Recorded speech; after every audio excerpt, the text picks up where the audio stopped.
Hi, my name is Michael Goodfriend. I'm the executive producer of the Play On podcasts. Part of the process when we do these Play On podcast series is we have a voice and text coach work with every actor on the text that they will be acting in each podcast series. I thought it would be a great idea to actually bring our voice and text coach from A Midsummer Night's Dream and many of our other series into the room to work with one of our actors right here with you listening, so you can get a sense of how this process actually plays out between an actor and a voice and text coach. Rebecca Clark Carey is with me. She's the head of voice and text at the Oregon Shakespeare Festival. She has coached over 50 productions in 15 seasons there. She's also worked at the Guthrie Theater, the American Repertory Theater, the Utah Shakespeare Festival, the Royal National Theater, and on the Tony Award-winning production of All the Way. She's taught voice at the Royal Central School of Speech and Drama, the Oxford School of Drama, the Royal Academy of Dramatic Art, and is the author with her husband, David Carey, of the Vocal Arts Workbook and Video, the Dramatic Text Workbook and Video, and the Shakespeare Workbook and Video, all published by Methuen. I also have with me an incredible actor named Michelle Beck. She is not only an actor, she's a filmmaker, a writer, a teaching artist based in Brooklyn, New York. And as an actor, she's worked on Broadway in the Tony Award-winning production of A Raisin in the Sun, and off-Broadway in Hurricane Diane at the New York Theater Workshop, Richard III at the Public Theater, Love's Labor's Lost at the Public Theater, A Kid Like Jake, Lincoln Center, Much Ado About Nothing. Listen, I could tell you all of her credits, but it would take the entire rest of this episode. So I'm not going to do that. She's worked all over New York and regionally, and she can be seen on screen in recurring roles on Marvel's Luke Cage, Starz's Power Book 2, and she can also be seen on Manifest, Homeland, Claws, Madam Secretary. She's done lots of film work and recently wrote, directed, and produced the short film The Snakes, where during a cold Brooklyn winter in a parallel future, a depressed Black woman deals with a culture of fear and microaggressions that surround her by channeling her rage into violent fantasies. Definitely worth watching. There is a lot to talk about with both of these artists. I want to just start with Rebecca. Rebecca, how did you get into this whole field of voice and text coaching? Well, I started as an actor, and I was lucky to work with some phenomenal voice and text coaches and voice teachers early in my career. And I always found the work that I did with them to be the most creative, fulfilling, exciting part of the process. And as the years went by and I got more and more tired of being on the road and started to think about putting down some roots, I realized that what I really wanted to spend my time doing was what happened in those sessions. So I took myself off to the Central School of Speech and Drama, where they have a one-year master's program in voice studies, and completed that degree, and came back to the States and was lucky to be able to assist resident voice and text directors at the Oregon Shakespeare Festival and learn from them, and have never looked back. Fantastic. Michelle, you got into acting how? I really started when I was a kid. I actually danced when I was a kid, and I had a PE teacher who was like, "Oh, you should go to this like special arts summer program." And I saw the actors, and I was like, "Oh, I want to do that." And so I really, went to a special arts middle school and high school, and then I went to college. I got my BFA in acting from SUNY Purchase, and just really worked ever since. And, my first big professional job was at Oregon Shakespeare Festival. So OSF has a very special place in my heart. I had a really fantastic and transformational time there. Do you remember what plays were you in there? Oh, of course I remember. I was in The Winter's Tale with Miriam Lapa, who was so fantastic. And I was also in Cyrano de Bergerac, and I was one of the nuns, then one of the sisters, and the Precieuxs, and lots of other characters. But yeah, I definitely have some fantastic photos from those productions. Are you drawn more to Shakespeare, or are you one of those actors who feels comfortable pretty much anywhere you get cast? Oh, that's such a good question. I mean, I do feel comfortable, like in a lot of different spaces, but I love Shakespeare so much. And I just can't quite quit it. Not that I'm trying to, but I really have a very special affinity for it and always feel myself coming back to it. And actually, I just directed a quote unquote short, but a 45-minute version of Romeo and Juliet as a film. So I'm in post-production for that right now. I'm very excited. We set it in the Bronx, and I work with a theater company that does a lot of work with students from Title I schools, which are the most under-resourced schools in New York City. The organization is called Epic Theater Ensemble. They're a fantastic organization. And the students who have come through the program, they now, a lot of them are in college and graduated from college. And so our Romeo actually started at Juilliard the day after we finished filming. Our Juliet is currently at Purchase. Our Tybalt, he is currently in the grad program at NYU. So really the students have also gone on to have some really exciting acting opportunities and training after the program. So they were, of course, the leads, the stars of the piece. That must be so gratifying for you as a teacher, as somebody who worked with them, to see them going out and starting what are very promising careers. Yeah. It's very exciting. Rebecca, what is your approach when you work with an actor like Michelle, and they come to you with the role that they're working on? Let's say it's a role in a Shakespearean play. How do you begin to peel the layers back and work with that actor? What's the first thing you do? The first thing I do is chat for a few minutes and just get to know each other as human beings. I think that's an indispensable part of the process, because we're going to be sharing a creative journey together.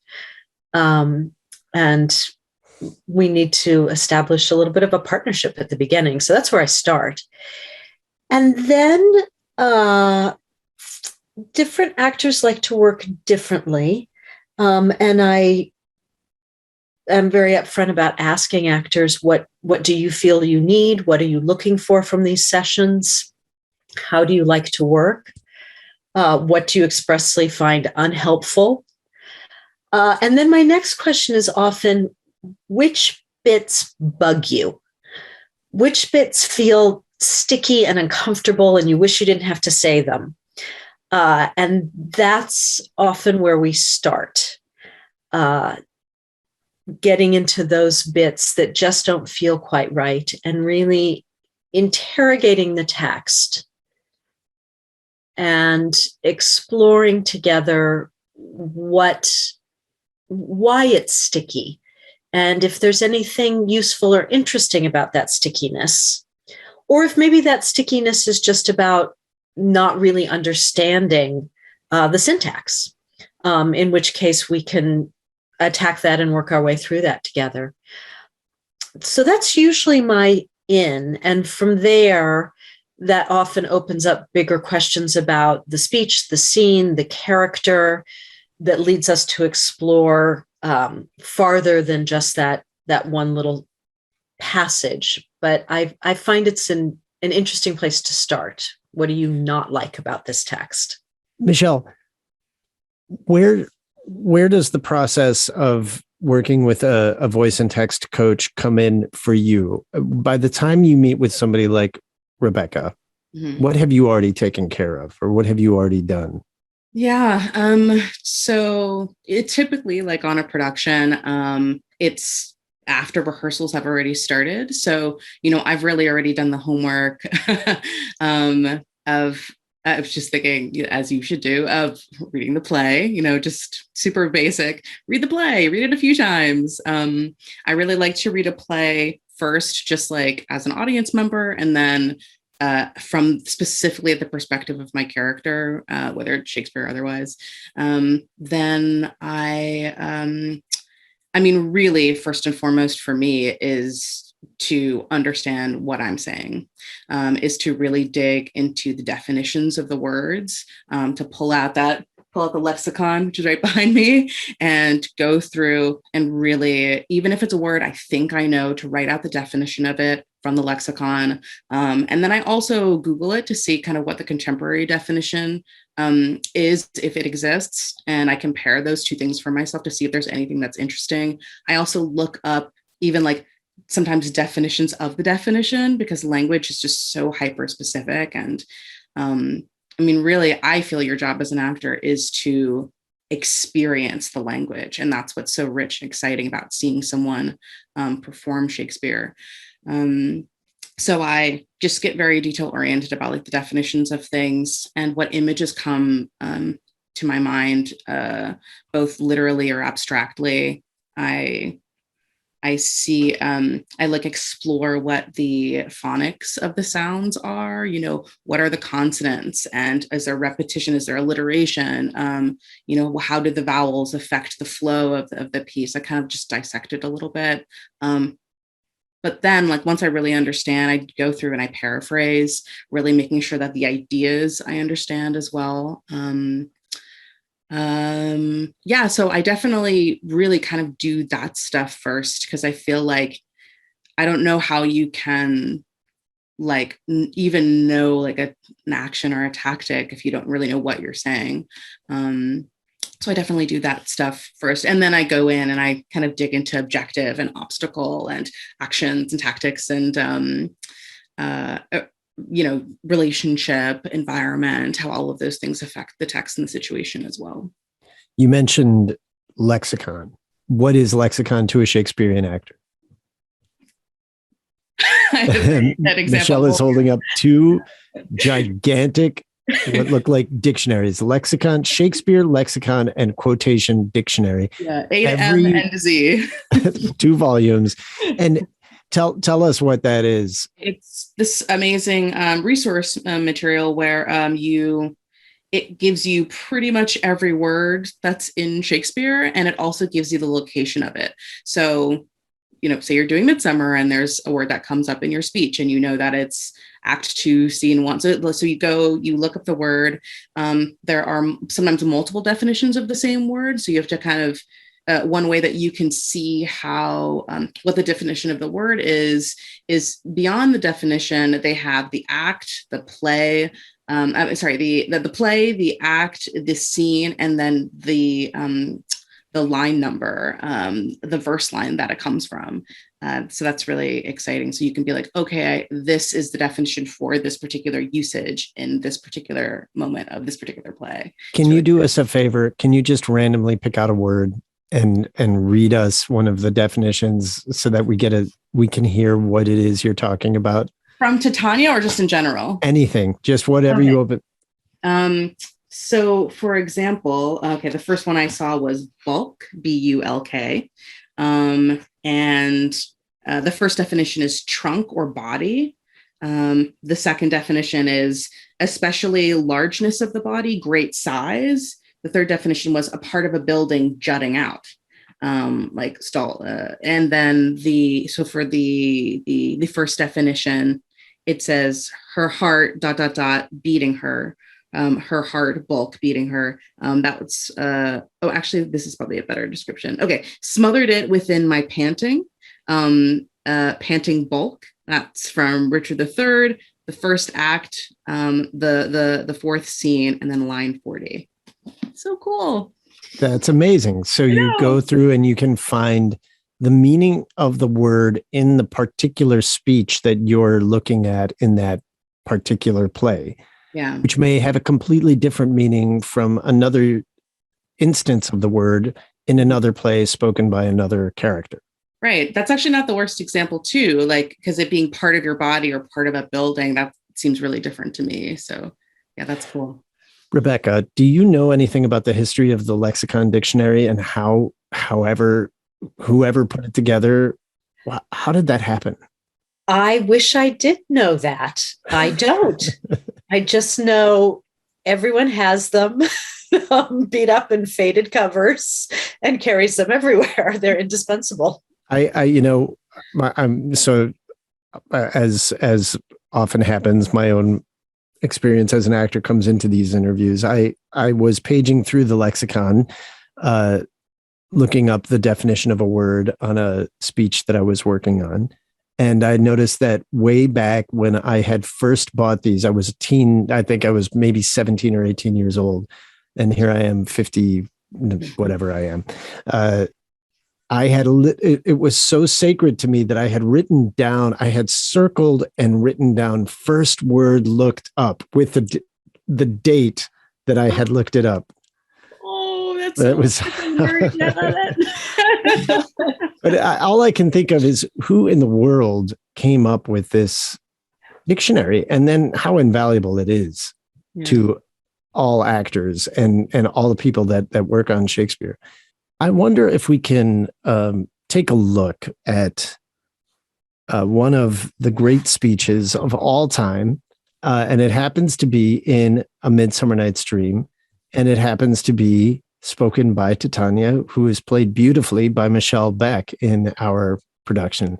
It is in episode 2. These are all deceptions made of jealousy. And never, since the middle summer spring, met we on hill, in dale, forest, or field, by man-paved fountain or by nature's brook, or in the beaches ringed about the sea, to dance our ringlets to the whistling wind. But all your sneering has disturbed our sport.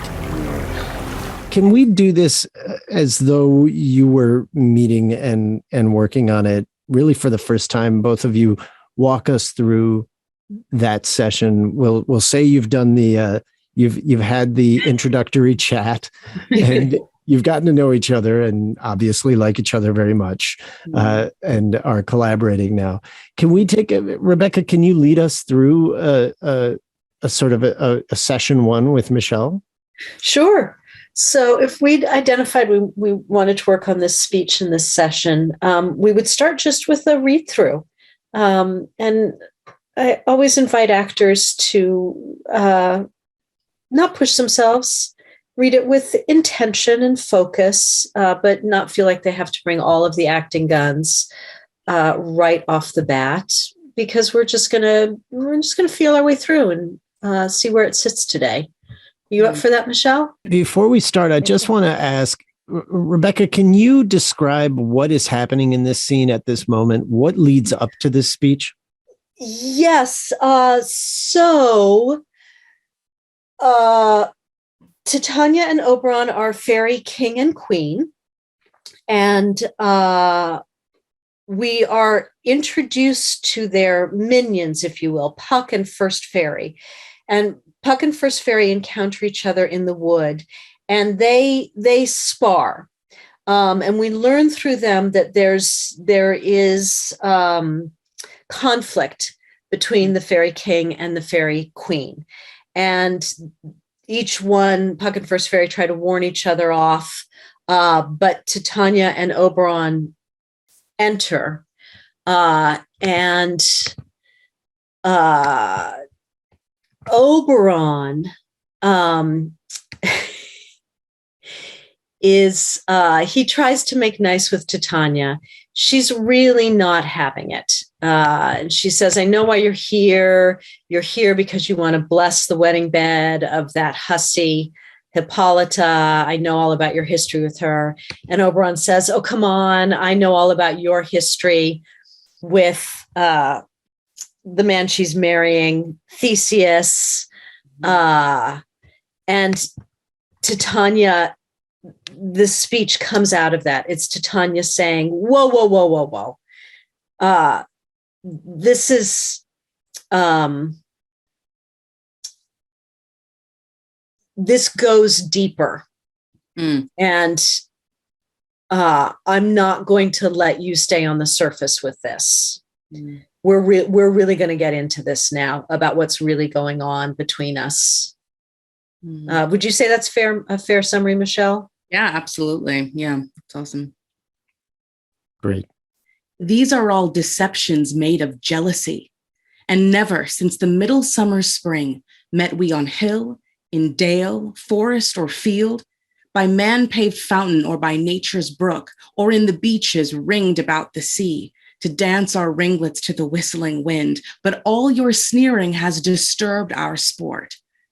And so the winds, which blow on us as though they seek revenge, have sucked up from the sea contagious fogs, which falling in the land have every swelling river made so full that they have flooded all the lands around.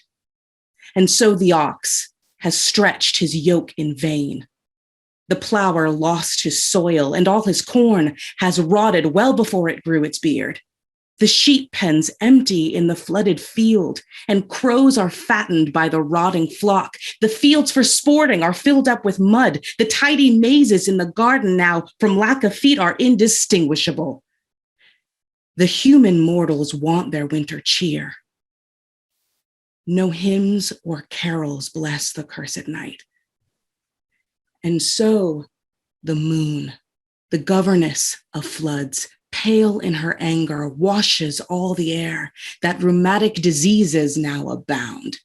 And we, through this disease and sickness, see the seasons alter. Frightful, freezing frosts make cold intrusion on the crimson rose.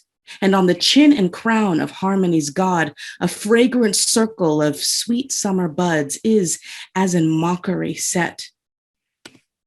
The spring, the summer, the pregnant autumn, angry winter now exchange their qualities. The world, amazed and frightened, now knows not who's who. And this same family of evils comes from our debate, born of our disputation. We are their parents and their ancestors. Oh my God, I'm like totally remembering how we worked on this too. Oh, I literally haven't looked at it since we did it, and it's just like totally flooding back. Oh man. That was gorgeous. Yeah. What do you do? I mean, in the height of all of these like news stories about, like the storms in Colorado and like record snow in DC and like, out California, we were talking about the wildfires earlier. It's just like, it's amazing to me how prescient and poignant this feels. Yeah. Anyway. Yes. Yeah. Yes. And yes. And you were bringing all that to the reading beautifully. So present and beautiful. I'm remembering some of the things we worked on. And I think we spoke about this. One of the smartest things anyone ever said to me about acting was very rarely do characters start speeches intending to make speeches. Mm-hmm. Mark Antony does in the Forum and Julius Caesar, but largely characters start speeches not knowing how long they're going to go on, not maybe even intending to go on as long as they do. And in the course of the speech, things happen that make them need to continue. They see that they are succeeding, and so they continue to pursue a line of argument, or they feel like they're not getting through, and so they double down. They choose to continue talking.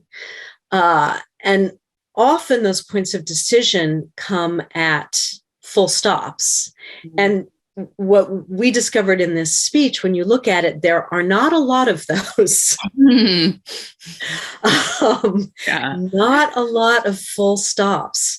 So she takes a ball and just runs and runs and runs and runs. But there is one full stop at the beginning. Mm-hmm. And as you were reading, I found myself interested in two things that often come up when we're working on speeches this way.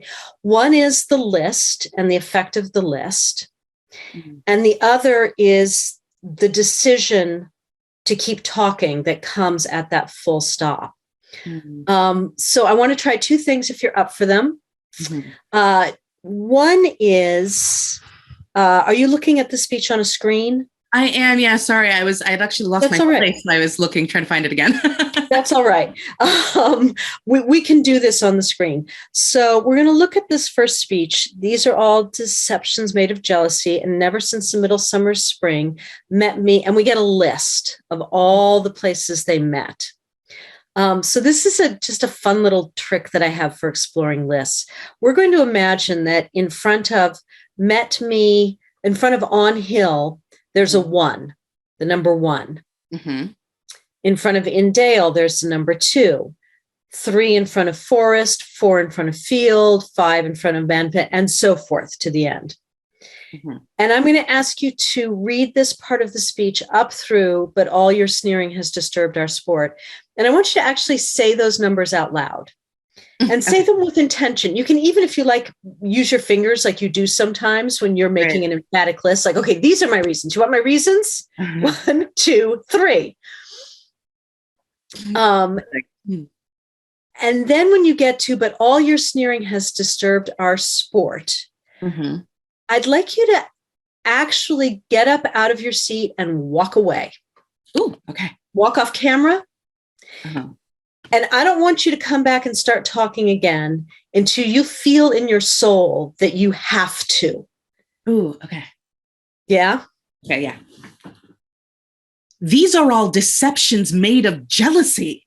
And never since the middle summer spring met we on 1 hill, 2 in dale, 3 forest, or 4 field, 5 by man paved fountain, or by 6 nature's brook, 7 or in the beaches ringed about the sea to dance our ringlets to the whistling wind, but all your sneering has disturbed our sport. Oh. Oh.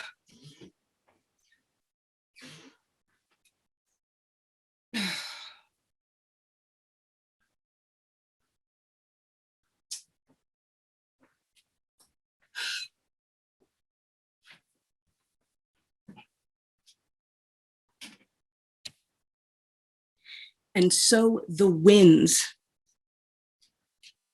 which blow on us as though they seek revenge, have sucked up from the sea contagious fogs. Right. Yeah. Right. Yeah. That was fun. Ooh. And, obviously, particularly in a podcast where there's no visual, you can't take that pause, but having experienced the emotional process involved in deciding to continue to speak, you can then compress it. Right, totally. But it gave a wonderful specificity to, and so the winds, and intentionality to it. And talk to me about the numbers. What did the numbers do for you? It's like, am I counting? I think I'm counting. I mean, it's good fun. Yeah, it actually, I felt like it. Yeah, I ended up like accessing like more musicality in my range. Just, I don't know why, because I was like making the points maybe more clearly or something. So that was definitely really fun. It brought a great specificity to it. And I heard things that I hadn't heard before. Yeah. Like I had, like by man paved fountain or by nature's brook. It hadn't really landed on me before that those are two water things, and that she's distinguishing not this kind of water meeting place or that kind of water meeting place. And I love that I hadn't heard that before, and suddenly I really did. And then taking it to the sea, that progression was really nicely delineated. And that repetition felt more poignant, I think, because of it. Yeah. I felt that it had that richness. Fantastic. Now, I believe when we worked this the first time through, we did some an exercise that I really like doing with language that's very full of images. Is we did some painting, didn't we? Yeah, some drawing. Yeah, drawing. Did you actually draw? Did I give you did you take an actual pen? Oh, I did. I'll go get one right now. Oh, great. Yes. Okay, here we go. So, yeah, I think it would be fun to revisit this exercise. Now, what this does, as you speak the language, you're going to draw whatever it is you're talking about. It'll be very simple line drawings. And sometimes it may become a little abstract, overly simplified. That's just fine. The point isn't the drawing. The point is seeing it in your mind's eye. This is going to slow you right down as you speak, and that's just fine. So Great. When you're ready, let's take it from "And So the Winds." Great. And so the winds which blow on us as though they seek revenge have sucked up from the sea contagious fogs, which falling on the land,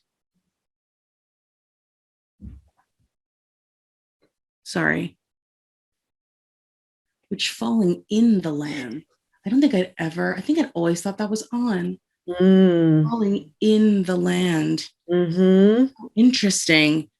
Have every swelling river made so full that they have flooded all the lands around. Can I go back and do that again?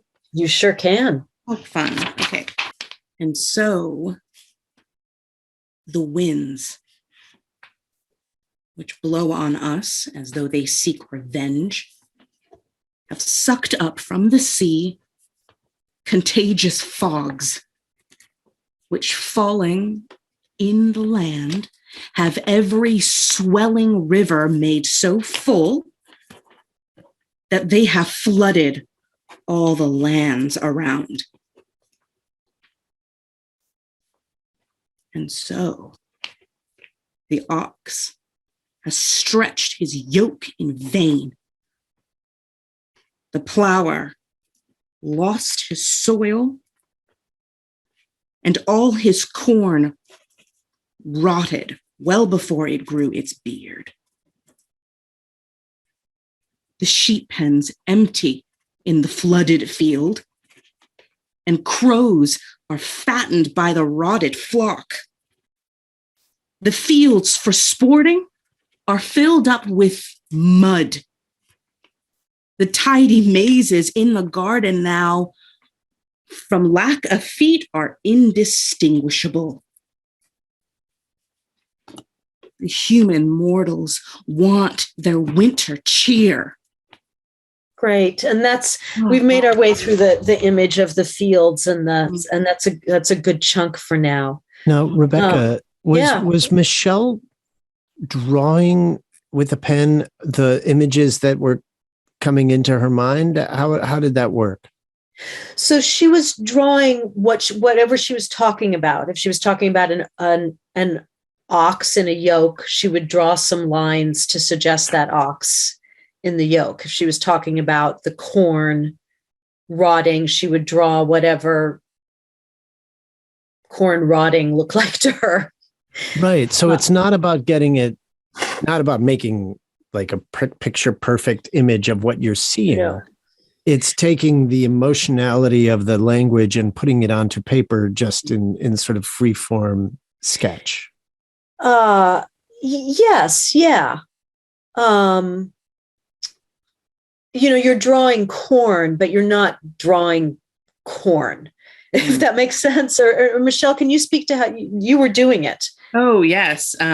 I know that for the people who are only listening, they won't be able to see this, but this is actually my horrible drawing. Yeah. So that's fantastic.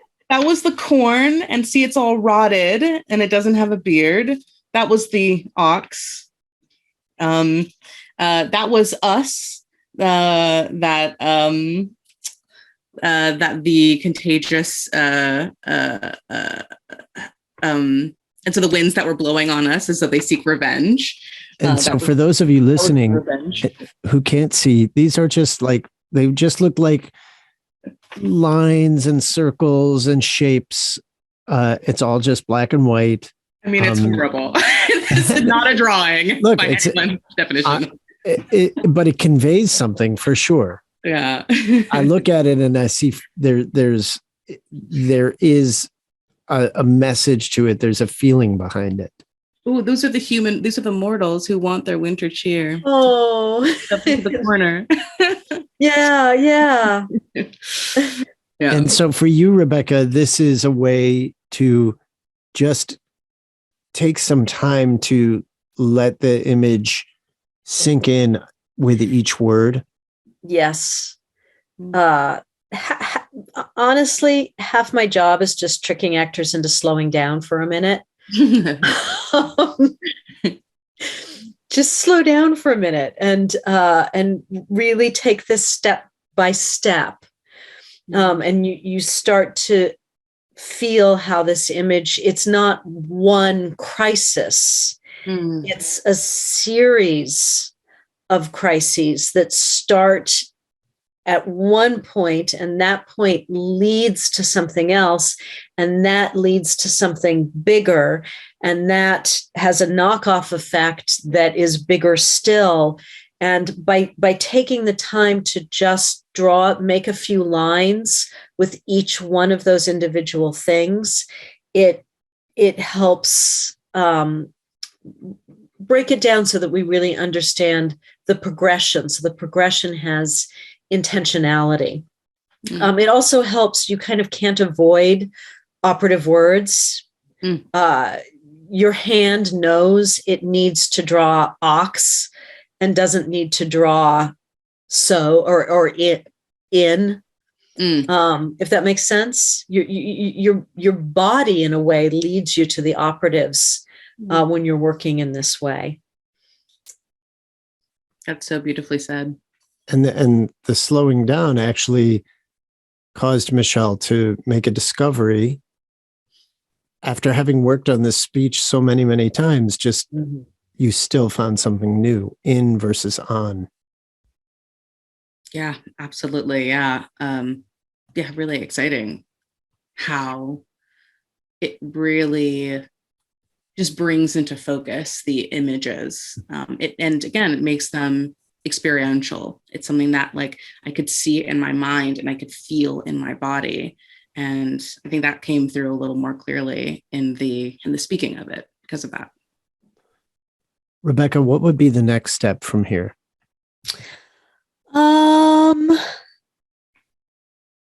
Well, we would continue. Again, that's a chunk of image taking us through from lack of feet or indistinguishable. And then we would probably talk about this transition, and you do get a colon there as opposed to a semicolon. And I do pay attention to transitions or to punctuation because they can, I don't believe in being bullied by punctuation. I don't believe it dictates things have to be phrased this way. But I do believe that they can offer opportunities to think about how to shape a speech where transitions are. And you felt it in the drawing. You felt that something was changing as we moved into Want Their Winter Cheer. It's getting more abstract. So we would do some exploration of this next bit. And I might with this move into 3 dimensions and have you actually handle objects and move objects through space. That's another thing I do a lot. So you'd actually hold an object up to be the moon, and we'd start to bring things out into 3 dimensions that way. I might ask you to offer up to hold this fragrant circle of sweet summer buds because we're moving into touch and smell.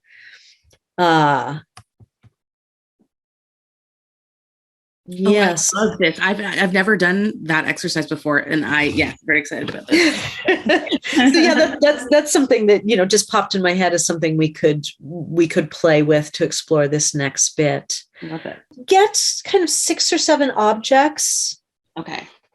Oh my gosh, I have such a good one. Okay. Okay. This is a Yeats bookmark. Oh, I love that. Yeah. Okay. I think I have lots of things here that I can grab onto. Great. This, as with the drawing, is going to be really instinctual. I'm not looking for some kind of right answer or some kind of result. The objects are there for you to engage with as you feel impulses to do so.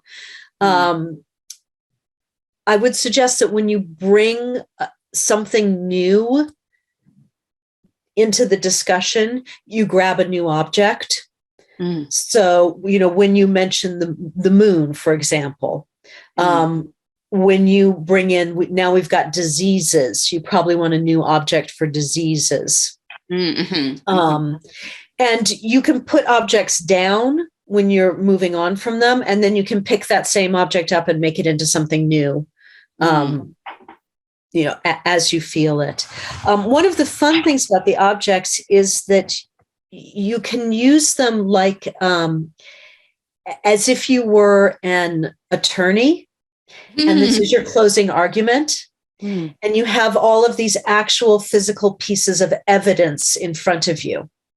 So you can use them to say, look at this physical piece of evidence I have, jury. It's right here in front of you. This is the linchpin to my argument. It's going to make you see that the conclusion I'm about to reach is inevitable and inescapable. And these objects are what make it so. So that's a relationship you can have to the objects that can be kind of fun. Okay, great. All right. And so the moon? Take it from, yes. And no, let's take it from the human mortals want their winter cheer. Okay, great.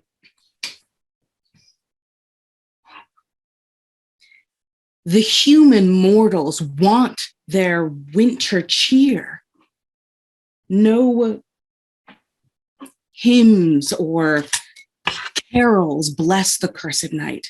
And so the moon, the governess of floods, pale in her anger, washes all the air, that rheumatic diseases now abound. And we, through this disease and sickness, see the seasons alter. Frightful, freezing frosts make cold intrusion on the crimson rose. And on the chin and crown of harmony's god, a fragrant circle of sweet summer buds. No. And on the chin and crown of harmony's god, a fragrant circle of sweet summer buds is as in mockery set. The spring,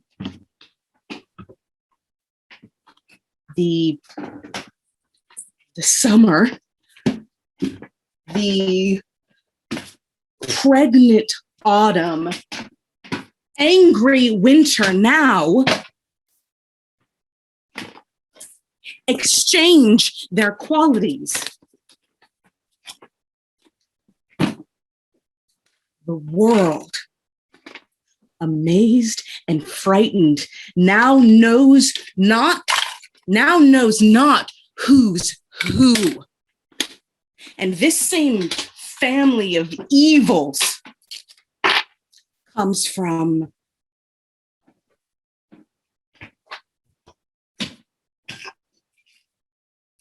our debate, born of our disputation. We are their parents.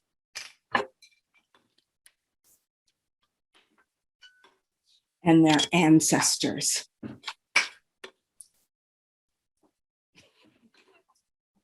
Terrific. Interpretive dance. So cool.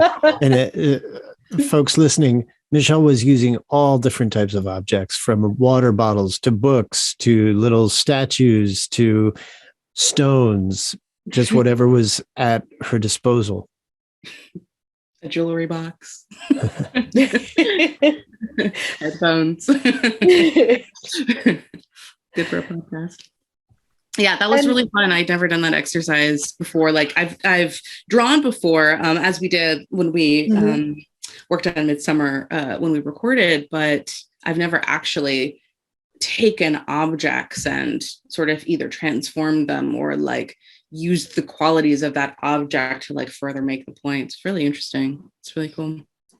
Did anything specifically come out? Any phrases or images or progression in the argument come into focus in an interesting way or a new way? I think like how they connect, how the elements would connect with each other, and the effect, kind of seeing like when I put the chip clip on this sort of rock thing. Yeah. That was really interesting. And you could feel like the squeezing of it and the pressure from these negative elements. I thought that was exciting. There's probably something else, but I don't remember now.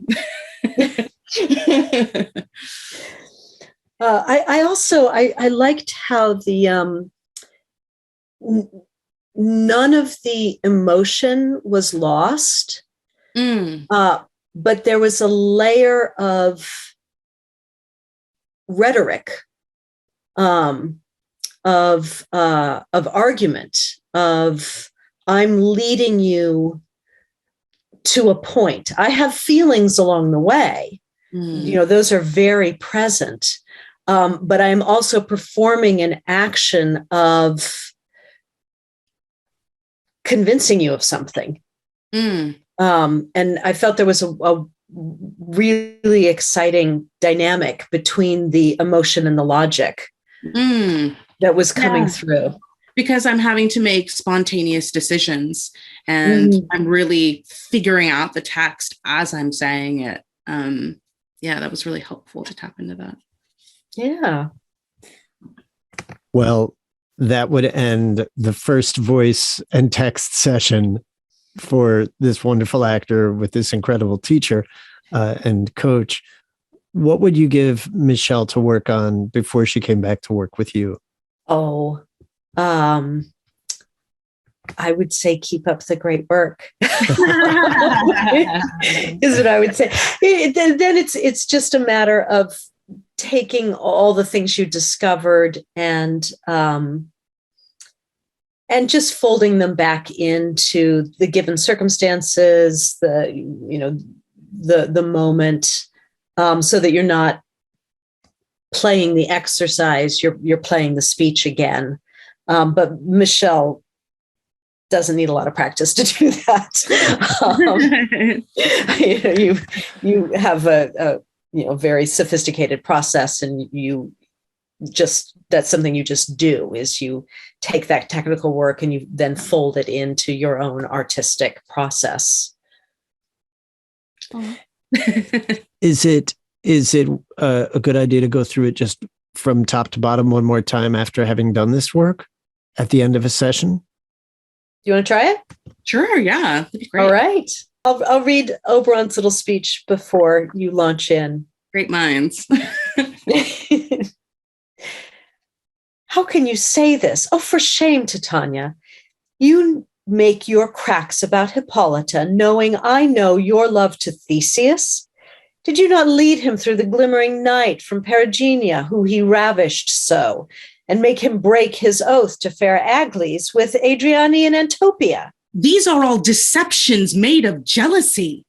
And never since the middle summer spring met we on hill, in dale, forest, or field, by man-paved fountain or by nature's brook, or in the beaches ringed about the sea, to dance our ringlets to the whistling wind. But all your sneering has disturbed our sport.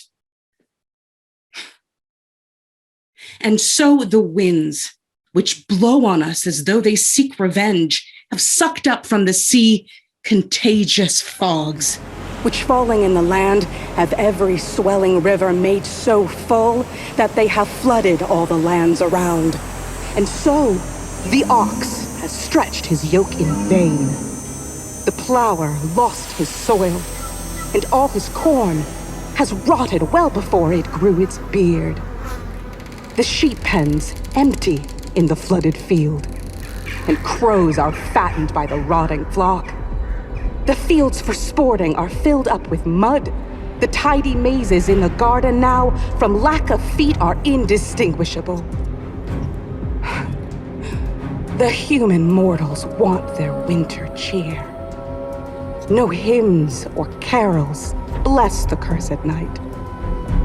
And so, the moon, the governess of floods, pale in her anger, washes all the air that rheumatic diseases now abound. And we, through this disease and sickness, see the seasons alter. Frightful freezing frosts make cold intrusion on the crimson rose, and on the chin and crown of harmony's god, a fragrant circle of sweet summer buds is, as in mockery, set. The spring, the summer, the pregnant autumn, angry winter now exchange their qualities. The world, amazed and frightened, now knows not who's who. And this same family of evils comes from our debate, born of our disputation. We are their parents and their ancestors. Oh, Wow. so fun. Beautiful. Thanks, y'all. Fantastic. So lovely to revisit this with you. It's really fun. really, really wonderful to revisit it with both of you. And I thank you so much. Michelle Beck, phenomenal actor. Rebecca Clark Carey, phenomenal voice and text coach. Thank you so much for giving us your time today and for giving us a peek into this really extraordinary process that is so revelatory, how an actor can begin to peel away the layers of really complex and provocative language. It's been an honor. Thank you so much. Thank you, Michael. You've been listening to bonus content at Next Chapter Podcasts. You can learn more about us by going to ncpodcasts.com. That's N as in next, C as in chapter, podcasts with an S at the end, .com. And from there, you can navigate to all kinds of different series that we're producing, including other Play On podcasts and the bonus content that accompanies them, from Macbeth to A Midsummer Night's Dream to Pericles, and coming up next, King Lear. I look forward to talking to you there.